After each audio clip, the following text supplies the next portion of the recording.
মুখ্যমন্ত্রী অরবিন্দ কেজরিওয়াল তাকে গ্রেফতার করলো ইডি।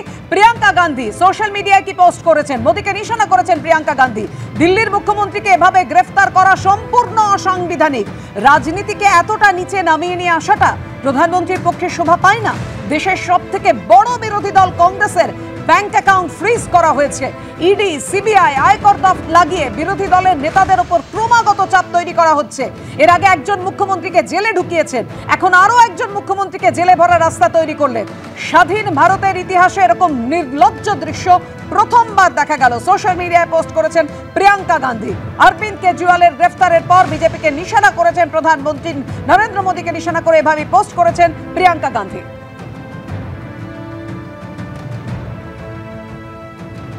অরবিন্দ কেজরিওয়ালের গ্রেফতারি নিয়ে রাজ্য বিজেপি সভাপতি সুকান্ত মজুমদার কি বলেছেন দেখুন।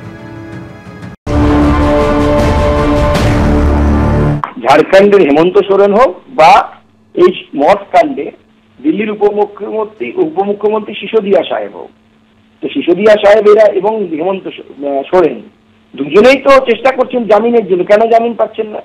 ইডি তথ্য প্রমাণ দিয়ে আদালতের সামনে প্রমাণ করে দিচ্ছে যে এদের বিরুদ্ধে যে অভিযোগ ইডি করেছে তার প্রমাণ আছে, সত্যতা আছে।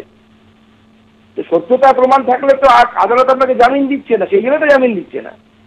তো সেই জন্য আমাদের বিরোধীরা যে কথাটি বলছে, কথাটি ঘুরিয়ে বলা উচিত যে বিজেপি শাসিত রাজ্যে দুর্নীতি হয় না, দুর্নীতি হচ্ছে কি বিজেপি বিরোধী যারা শাসিত রাজ্য সেখানে। দেখুন, তৃণমূল তো আমি বলবো তৃণমূলের ভাগ্য ভালো যে এতদিনও ভাইপো এবং মুখ্যমন্ত্রী জেলের বাইরে আছে।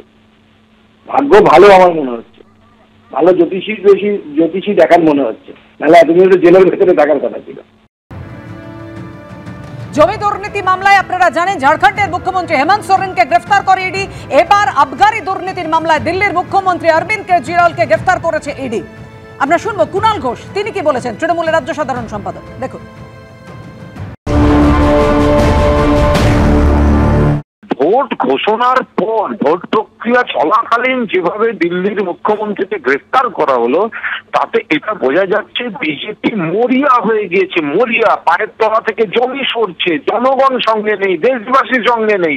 সেই কারণেই তারা এজেন্সির অপব্যবহার করে বিজেপি বিরোধী শক্তিকে তারা এইভাবে আক্রমণ করতে নামছে। আমরা ধিক্কার জানাচ্ছি। এই যে সুকান্তবাবু কথাটা বললেন তাতে প্রমাণিত হয়ে যায় যে তারাই এর পেছনে আছেন।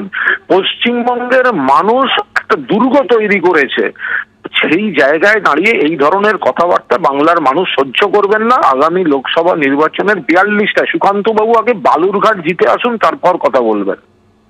14 महीने से मनीष सिसोदिया इसी विषय में जेल की सलाखों के पीछे हैं।